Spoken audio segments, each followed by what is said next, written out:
วันที่10ก็น้ำที่พายุนะครับส่วนวันที่10เมษายนก็รายการนัดใหญ่ของภูเก็ตครับที่หนองหัวหมูเลยครับอุตุพรที่ใส10 เมษายนจัดใหญ่เลยครับ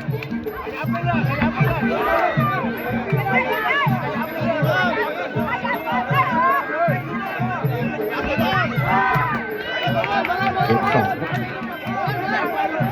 โดยเฉพาะภูเก็ตทางประจานในสูงมีมวยจากจอตู้มาลงศึกด้วยนะครับวันที่10 เมษายนนะครับตู่ครับโอ้โหทีมงานเสียงเล่ครับจะจัดวันที่15 เมษายนเปลี่ยนเป็นที่8 มีนาที่วัดโพสีบางปูครับเดี๋ยวไปดูครับจะถ่ายเปิดเกมครับซ้ายกับทันทีขวาของแดนนะครับเมืองบัวงามโอ้ยดูครับขวากับซ้าย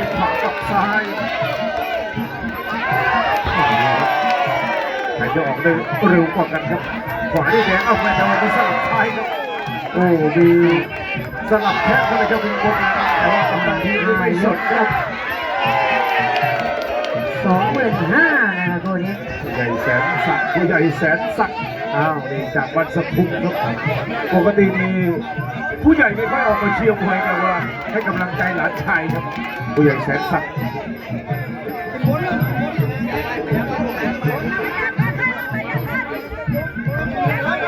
ตัวนี้ยืนกันใกล้ๆครับโดนสวนด้วยซ้ายครับโอ้ซ้ายครับกับทันที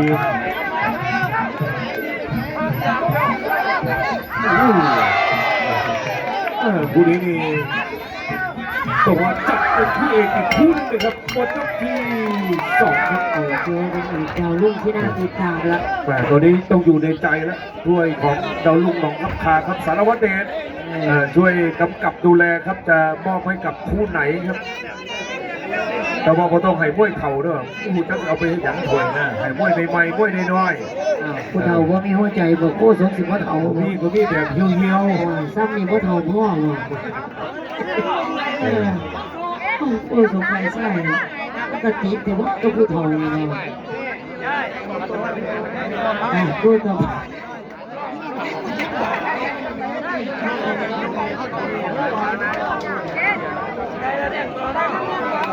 เวที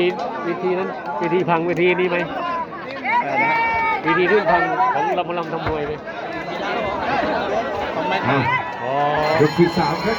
สาวประทะตรงกลางยกที่2.5ครับมาสะโพกกับกระถิ่นน้ำมันนี่ครับข้างล่างนะเล็กมากเป็นเวทีใหม่ใช่ไหมเวทีใหญ่มากไม่มันเป็นของเป็นปีนี้ใช่ไหมมันทำปีนี้ประสบการณ์ยังน้อยเนาะยก3ครับคู่นี้อยู่ที่แขนอยู่ที่เกมครับทะเลาะเหมือนเดิมกระถิ่นทะเลาะเหมือนเดิมครับ2.5 ยก3หมดที่2กับที่4นะไทยใหญ่ครับไทยใหญ่ดูไทยใหญ่เขาสู้ดูไทยใหญ่เขาสู้กันอุบลก็แดงนะครับอัตลกศรีสะเกษด้วยเมื่อดูเมืองบัวกันมาแล้วนี่เมืองบัวงามนะ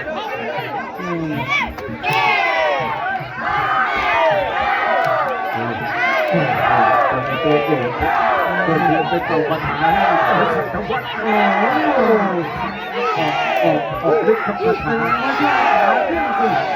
การที่จะนะ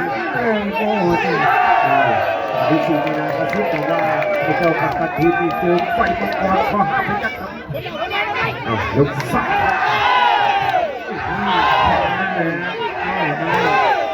ซ้ายทั้งนั้นซ้ายทั้งนั้น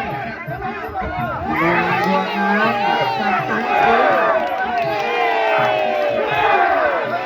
คู่นี้อาจารย์ตัวที่1ที่เดินเจ็บมาปุ๊บเขากินดีหรือเปล่า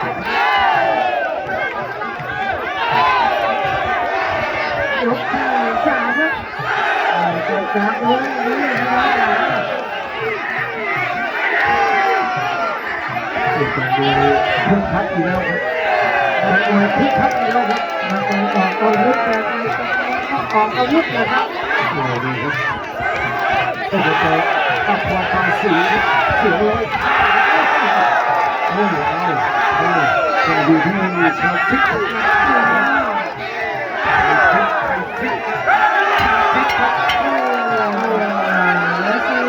อ้โห ภาษาไทยเขาบอกว่าใส่กันแบบนี้ไม่ต้องเวทปั๊บนี่ครับไม่ต้องเวทปั๊บครับก็มาเป็นตลอดทั้งคู่เลยครับ ทั้งคู่ครับงานมีสิครับความชวนมีทีมงานนะครับเจรจาวันนี้จะมาบวกทุกคนของจะมาบวกอย่างนั้น โอ้วันนี้ต้องขอบคุณท่านผู้ใหญ่นิคมสุรเสนนะครับมาจากกันโพแล้วก็ท่านผู้ใหญ่พุทธาพูดศรีครับ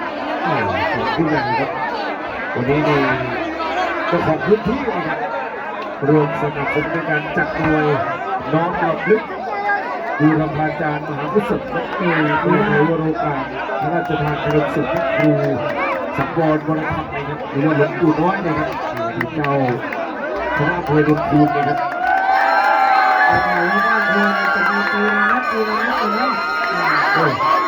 ท่านผู้ใหญ่บอกว่าครบรอบ100 วันก็จะจัดอีกครบรอบ100 วันนะครับ วันนี้มา4 กับ 5หมดคู่สำคัญที่4ครับว่ากันให้ชัดๆว่ากันให้ชัดเจนครับนี่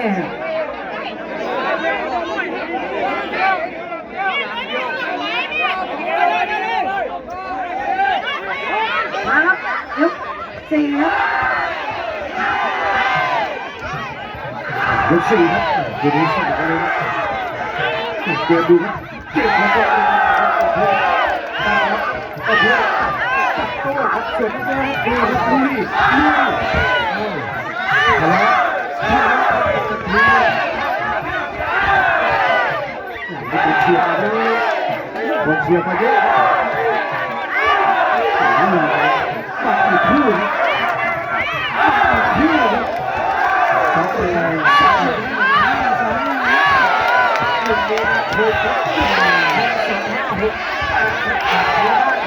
คนสีเกตค่ะโอ้โหเจ้าที่ที่แล้วเลย9 คู่3 เม็ดก็เห็นจากทางเหนือ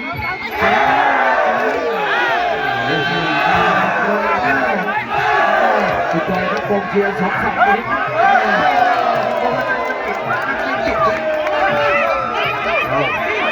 ดูแค่ไปแล้วเข่าใครก็ขดนี้เสียงเชื่อ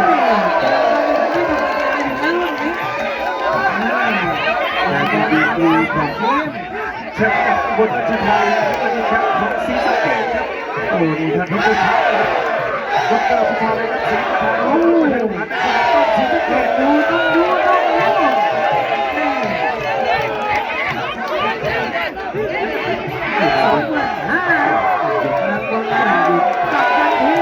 ไม่หยุดดูดีสนุกครับไม่หยุดครับโอ้โหดีต่อเนื่องเลยครับ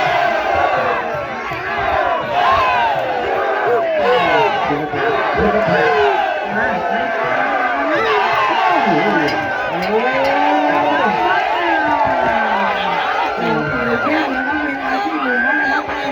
เป็นห่วงครับจอยเป็นห่วงครับใครที่ดูมวยคู่นี้ดูแล้วไม่สนุกคู่นี้ให้ไปพบแพทย์พบหมอครับเพราะฉะนั้นท่านที่อยู่ในสนามแบบนี้ปรบมือครับปรบมือครับนี่คือความสนุกความตื่นเต้นน้ำใจของคู่เอกครับ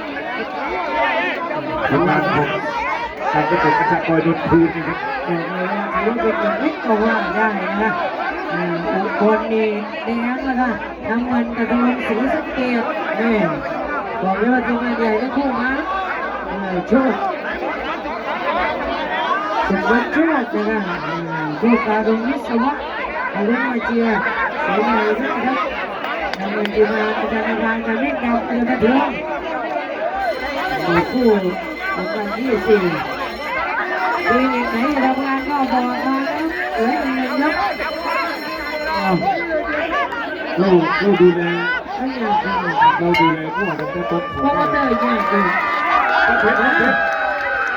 ชรที่ทางสภาเล่าเขมรครับที่ทางสภาครับที่จะหนัก เราไปเลยมาครับ ยกสุดท้าย บอกเลยว่าด้วยดูเดือดวันนี้สุดเจ้าลูกหนองข้าวตานะมีให้ลุ้นนะครับไม่หมดพูดแต่ว่าที่สี่ทำได้ทำเลยว่ากันที่เห็นชัดว่ากันที่ชัดเจนที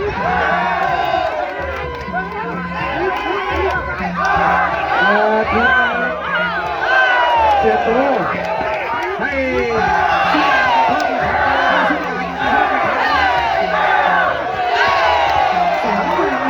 ยกสุดท้ายบอลน้ำจะตัดทีมโอ้โห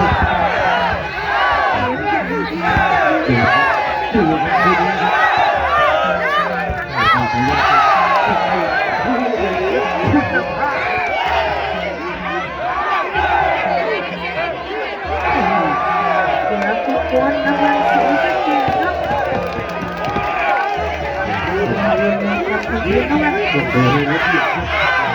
คุณภาพการเต้นสู้ได้ทุกทีรางวัลคู่มวยสุดเด็ดครับสารวัตรเองไปดูให้ดี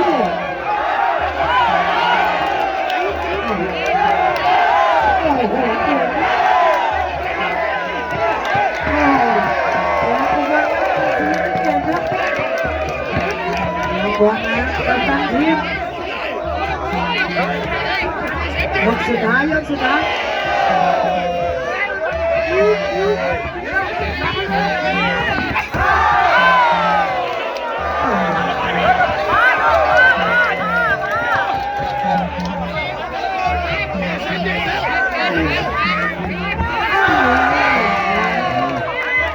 จบเกมไม่จบครับ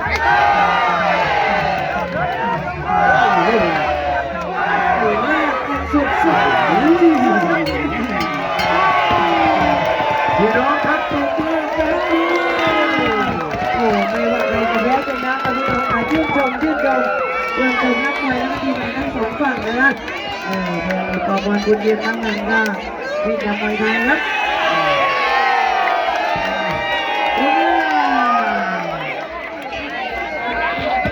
เดินมาประมวลคุณยืนให้กำลังใจกับทีมให้จ้า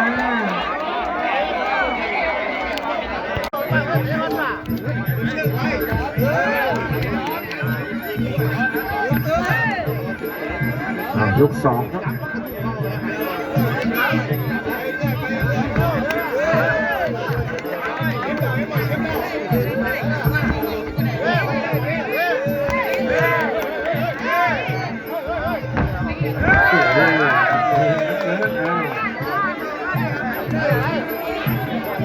ทีมงานเสียงหนุ่มสวิตมือถือ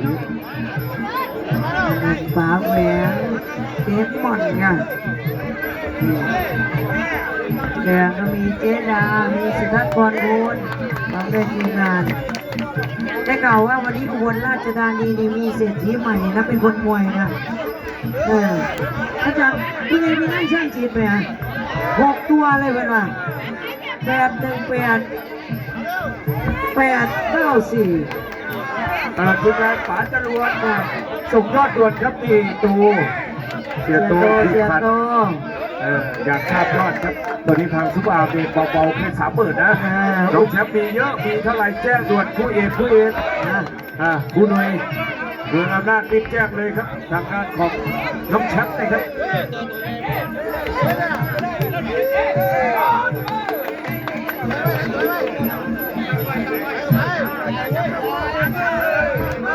ยกที่2จริงๆแล้วคนอื่นในวันคนรวยเพื่อนนี่ก็มานะมันจะมาชมนะมวยบรรยากาศแบบนี้อาจจะกำลังเดินทางดูยกไลฟ์สดไปด้วย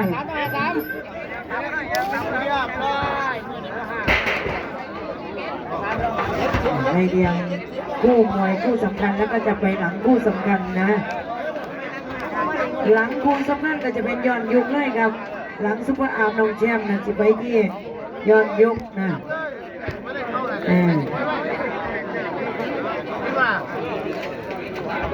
พรุ่งนี้มีไหม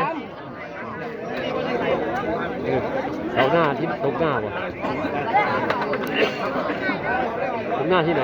ศึกแฮปปี้เบิร์ดเดย์ค่ายวอลพิชชลจันทร์นัดเดิมพัน จะรู้สึกจะเยอะอยู่ครับเยอะมีนา นัดเดิมพันก็จะเปลี่ยนมวยในวันเสาร์ที่ 8 มีนาคม 2568 ชก 14 เมษายน 2568 ชกกลางวันนะครับที่สนามโรงเรียนบ้าน ตรงกลาง เขาถนักนะครับตำบลหนองบัวหลวงนี่อำเภอเบญจรักษ์จังหวัดศรีสะเกษโดยวีวอลเพชรชนจันทร์ทีมงานผู้แหลมประสานงานครับ8 มีนาเปลี่ยนมวยครับก็ช่วงนี้ดีเทศกาลสงกรานต์ก็มีเยอะหลายพื้นที่ครับเปลี่ยนมวยครบนะครับ เดี๋ยวดำไม่ต้องพูดถึงว่าศรีสะเกษมีกี่งานช่วงเทศกาลวันที่ 10 11 12 13เฉพาะอุบลชนกันอยู่3 ที่เล่นกันมวยวันเดียวนะ10 11 12 13นี่ซ้อนกันเลย3 ที่ 2 ที่มั้งอ้าวยก3ครับน่าจะหนักๆแล้วนะ2 คนน้อยเมืองเพชรภูตะวัน 3,400 ครับดูต่อไปนี่ยังมาโกมินกับต้องสักดิ์มารอหลังจากนั้นก็เมืองบัวงามกับกันทีม ชุดเด็กเล็กครับ แล้วก็จะต่อที่กล้องอุบลกับฟ้าสุชนเจริญดอนจากกระเพชรอินซีเล็กยอดยาเขียวซุปเปอร์อาร์มน้องแชมป์และต่อที่คู่พิเศษสันติกับมันสุราเลยนะ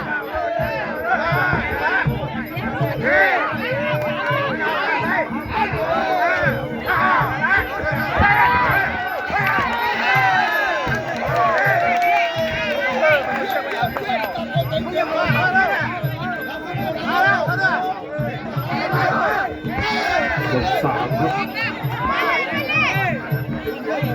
ก็เป็นผู้ยังคงเงินครับเพชรภูตะวันนะครับโอ้โหชุดเล็กชุดเล็กชุดเล็กชุดเล็กชุดเล็ก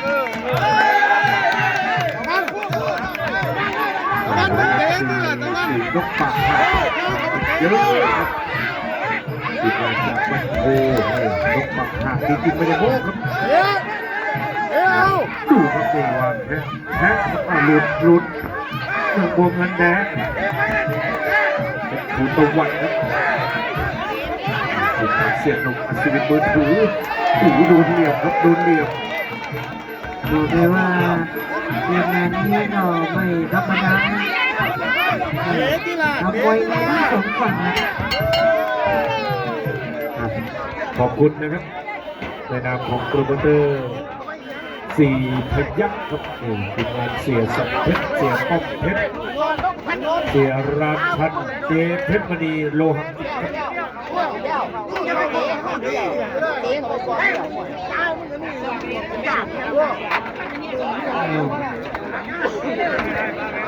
เสียงเปียวเข็มเสียงดังฟังชัดในการทั้งสองฝั่ง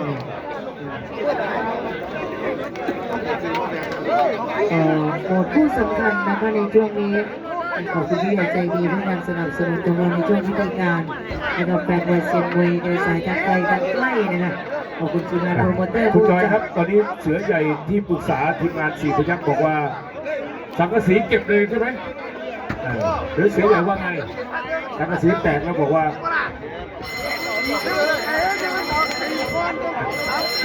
เอาเลยไหมเสือใหญ่เดี๋ยวรอให้โปรโมเตอร์มาสั่งก่อน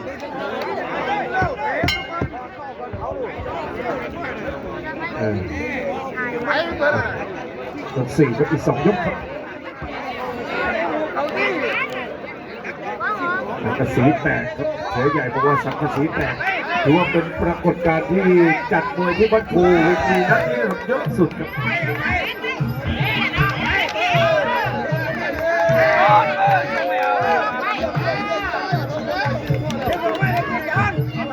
ยก4ครับ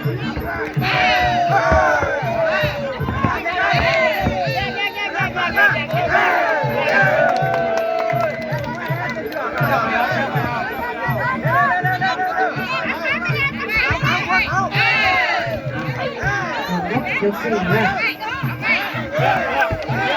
นี่ถือว่าทีมงานคุณภาพอะและก็โดยเฉพาะทีมงานผู้ประสานงานประสานผู้มวยคนผู้หลักๆอาจารย์บอยนนท์พูดนะครับแล้วก็ครูแหลมด้วยอาจารย์บอยครับที่ประชาสัมพันธ์ครับค่ายมวยหนาวโอเคนะ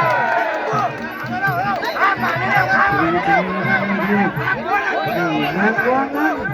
แดงเพชรอุตวันน้ำเงิน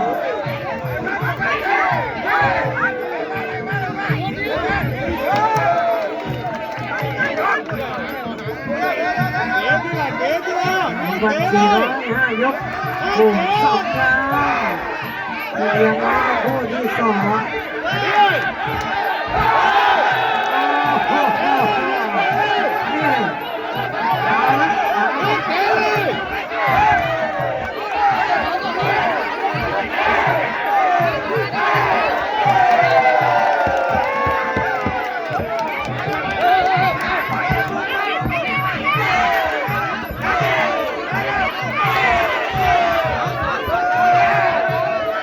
ยกที่4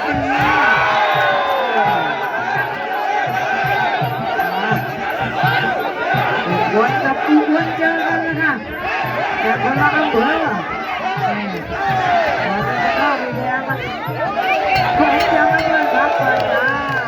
คุณจอยครับพูดต่อไปเรียนเชิญท่านผู้ใหญ่ที่คงสู่รายเสกไปดูอีกครับท่านผู้ใหญ่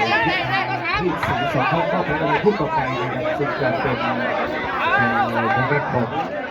โดมินวินุบลกับโต้งศักดิ์ลูกแม่น้ำสองสีพูดต่อไปแล้วก็มาโบราณกับเพลง2-4ดูโดยนะครับดูนะครับขอบคุณครับ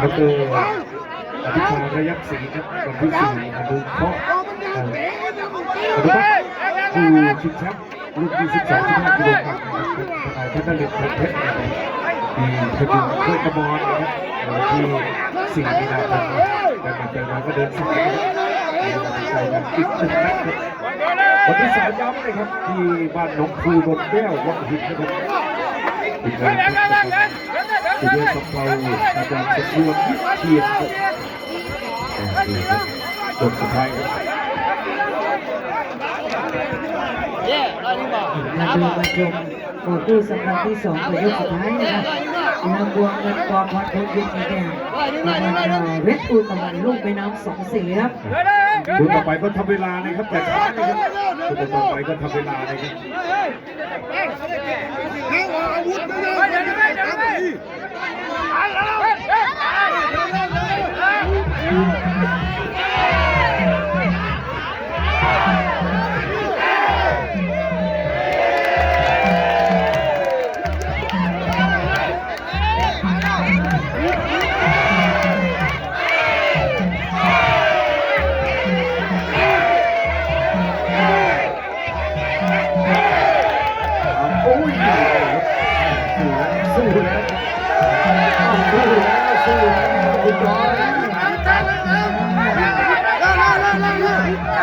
อาวุธ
จบสุดท้ายจบสุดท้าย